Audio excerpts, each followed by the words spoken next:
Hi guys, Ravensong here. It's kind of late at night, and the lighting's pretty much crap right now, but I just got this in and I just had to go through it, and I thought I'd go ahead and film it. If I post this, I post this. If I don't, I don't, but we'll see.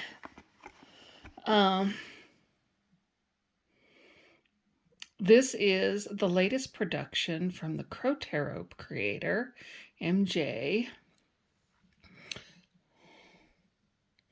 Cullinane. I don't know if I'm pronouncing that right. I hope so. Whew, Penny, you stink. Sorry. Couldn't help that. Anyways, and I'm not even sure how to pronounce this name. I can't even pronounce it. I'm not sure what the basis behind it is. I guess I haven't paid that much attention. I liked the imagery, and that's what attracted me to it.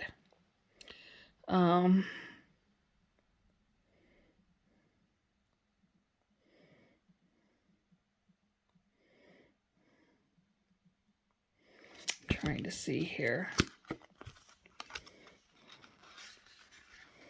I hope she has, maybe she has a pronunciation in here.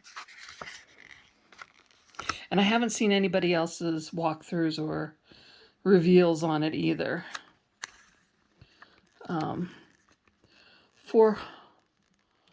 I'm not sure how that is pronounced. Anyways,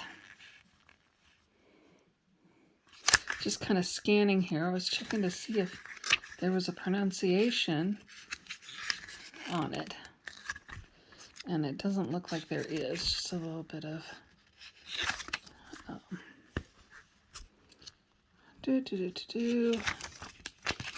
Sorry, trying to do this one-handed too, so it also makes it hard. Now it's going to dive right into the descriptions of each card. The ground we walk on, the plants and creatures, the clouds above constantly dissolve into new formations. Each gift of nature processes in its own radiant energy, bound together by the cosmic harmony. Ruth Bernard. I like that. Preparing your deck. Yeah, it's just going to jump right into the uses of it. Is there anything in the back? Thank you for the support. Supporting the creation of Forhaxa. I love. Love and bright blessings to all.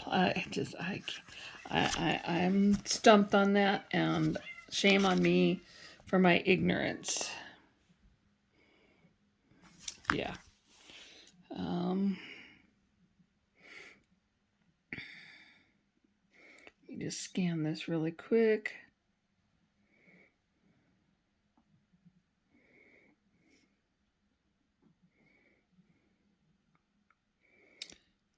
Yeah, I kind of wish I had some explanation on that, some history behind that title.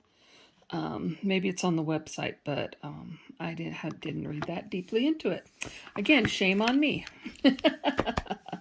Anyways, I just thought the imagery was just stunning, and I felt from what I saw that it would be really easy to read. I mean, it just seemed like it would talk. Each image spoke in itself. We'll put it that way.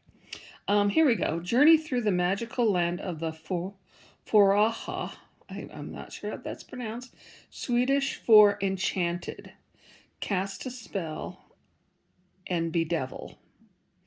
This is a realm where dark and light collide, where the elements hold court, where we find ourselves connecting to forces outside our own. It very much falls into that liminal space from what I could see. I mean, I would put this into a fairy category, and, in that liminal stage between worlds. That's where I would place this. It's absolutely, the imagery is just absolutely stunning. I like the backs. The cardstock is very nice, a little bit larger than a normal tarot card, which is okay. I wish I didn't have the glare. There, that's better. Take some glare off of it. Anyways, so we're going to start. I don't know if these are in order. We're just going to go with it. Elder of Fire. So I'd guess that would go with King of Wands. I mean, I think it's a very feminine deck from what I can see. What I've seen so far. Queen of Fire. Just phenomenal. I think this is going to be a well-loved deck for me. I haven't had time to deal or to think about doing Embrace the Magical, but I've been seeing all the beautiful stuff on Instagram, the spreads and stuff that are coming out, and they are just gorgeous and well done. And the decks that were chosen are just, have been a real treat to see in other people's hands. So I'm enjoying it from the observatory perspective. I don't know if I'll have time to jump in and participate myself, though this is definitely one I will be working with personally during this time of the Embrace the Magical. Oh, look at that. 7 of Fire.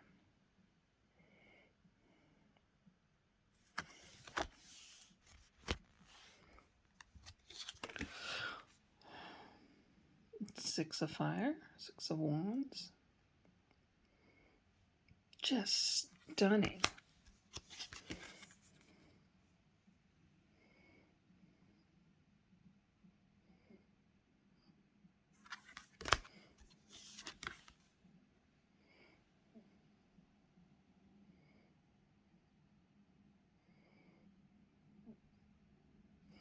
Beautiful.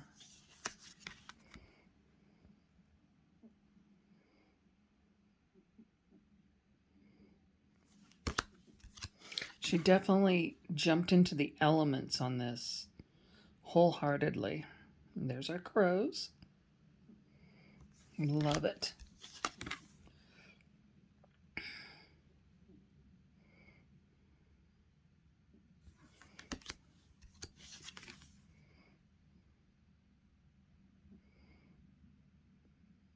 Sorry, I'm not talking a whole lot. These are just, I'm just observing and just, oh, that's just stunning.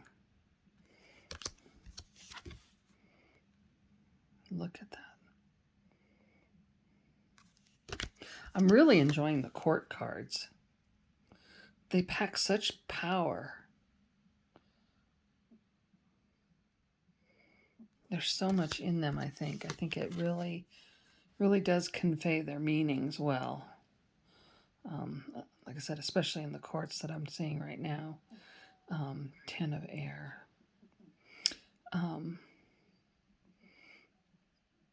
I like this rendition. It's not any less tragic, but it's, or less violent necessarily. Maybe a little bit less violent.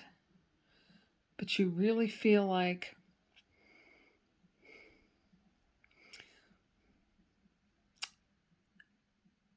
giving into the defeat doesn't mean the end. You know, it's done its damage, it's taken some things from you, but there is hope.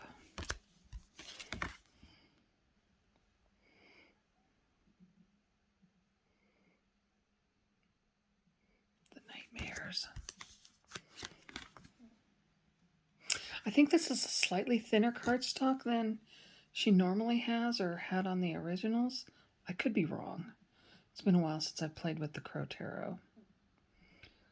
But I like it. It feels very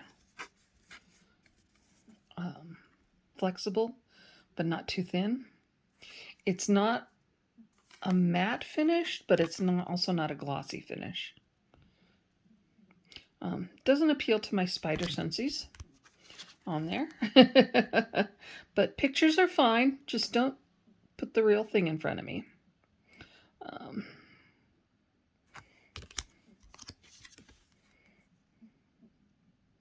This would be swords. Gosh, these are just beautiful. I can just feel what she's trying to say.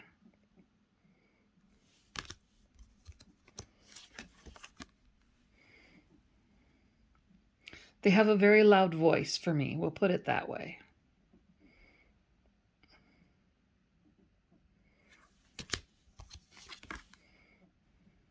Wow. Wow. Mm. Mm, mm, mm.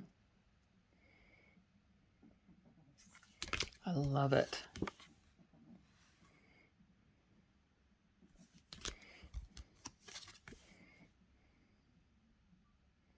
Wow. Beautiful.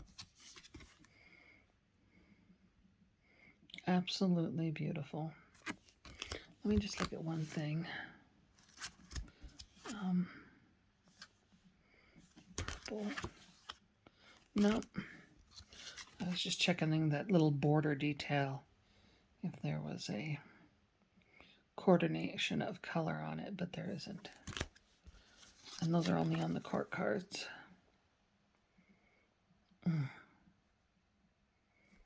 How wonderful. Absolutely loving this deck.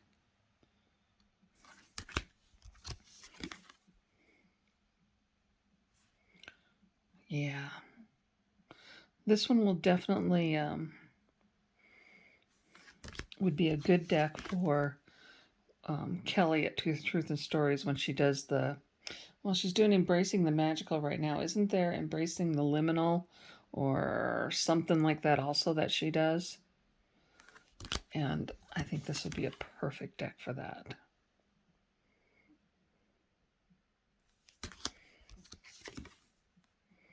Because this is just stunning.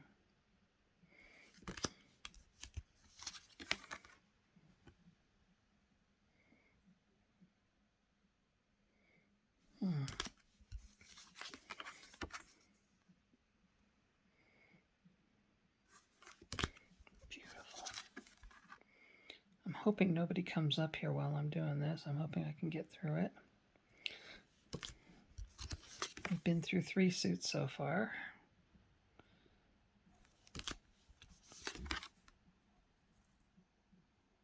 Wow, nice.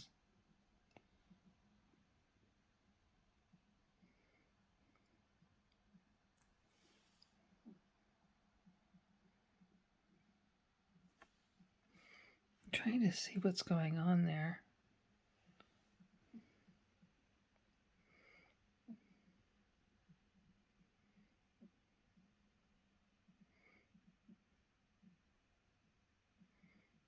Oh, she's sitting in a hand.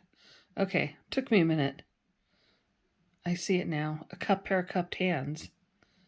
Ah, oh, beautiful.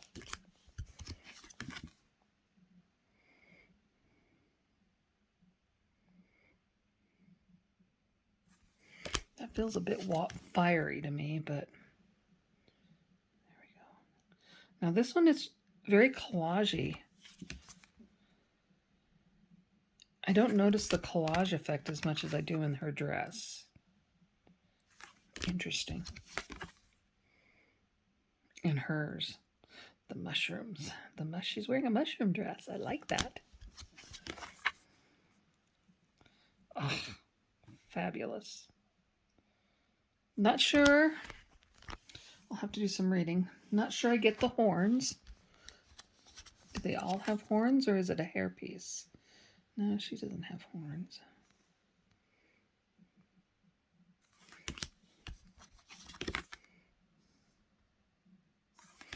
This one kind of reminds me of the Empress card in the Mary L deck. Don't know why. I think it has to do with the colors and they're ladybugs, but you know, you see apples too. I don't know. It just kind of reminds me of it for some reason. 9 of Earth, 8 of Earth.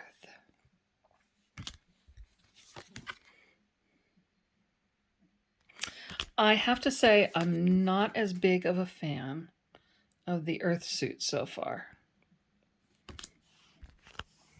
Not sure why. I don't know. That one I like, but those first ones I wasn't too keen on. I like this one a lot.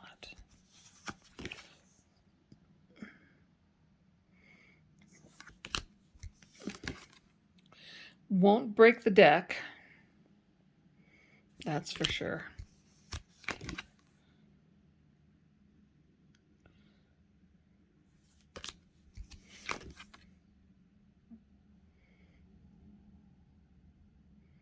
Beautiful. And they feel a little, those first ones, maybe it's just because there were so many animal spirits and it didn't necessarily fit the majority of the rest of the deck to have that many animals interacting with the humans. And maybe that's what throws it off. And maybe the art style was just a little bit different. So now we're looking at the majors. Let me go back. 3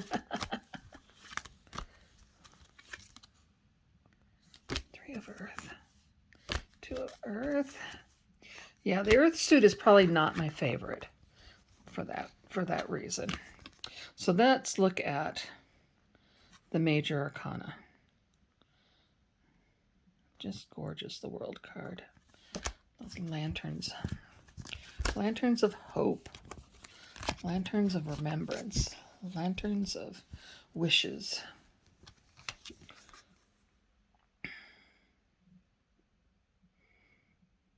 Judgment. Interesting. The sun. That's a stunning sun card. Get the darkness below the clouds and the sun breaking through. And like the goddess of light. I mean, it's just beautiful, beautiful, beautiful. The moon, the shadow side of things.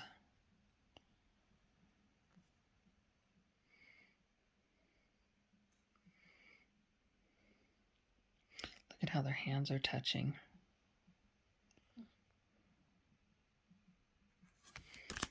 Beautiful. The star, it's in her heart. And I'm a big iris buff, so that's just beautiful.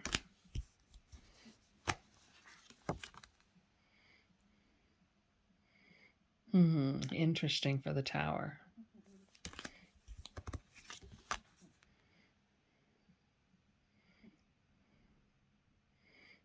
The devil.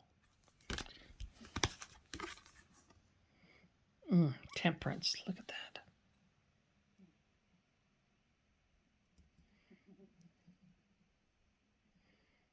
Beautiful. Defying the elements I get from that one.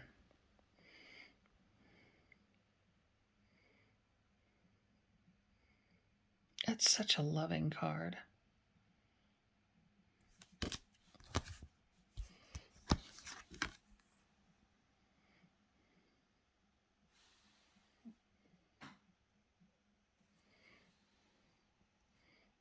The Hanged Man.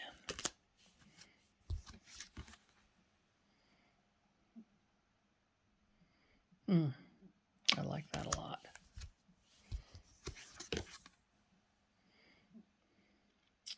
Wheel of Fortune. That's an interesting take.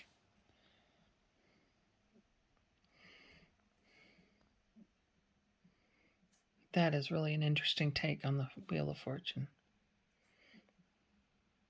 I love her irises.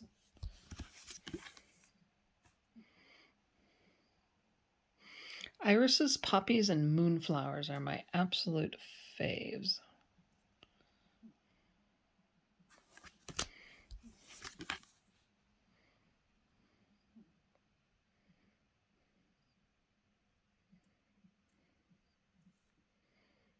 Nice. I like her art style for the most part. I'm not fast into the animal decks, but the tarot, the crow tarot. Is it crow tarot? Tarot crows? I can't remember. Anyways, I think it's the crow tarot is one of my favorites. For an animal deck, it's one of my favorites. Well, it probably is my favorite. Well, I think I'd probably lump Wild Unknown probably in there also, because Wild Unknown is a soul deck. I don't know if I can say that about the Crow Tarot, but I do like it a lot. Council of Monarchs. What's that? Let's see. The Hierophant. Council of Monarchs. Is that in place of the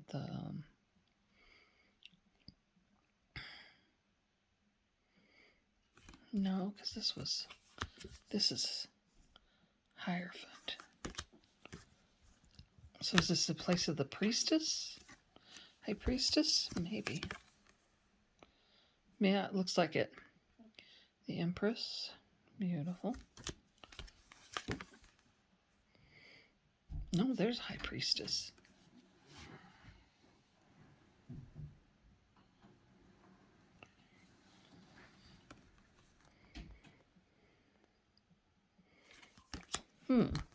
Maybe it's just an extra card. I'll have to take a look. The Magician. And the Fool. So we got the Fool, Magician, High Priestess, Empress. Oh, Emperor. Okay, so that would be in place of the Emperor. Ah, interesting. It's interesting that they have all the elements there. That would make a great Magician card, too.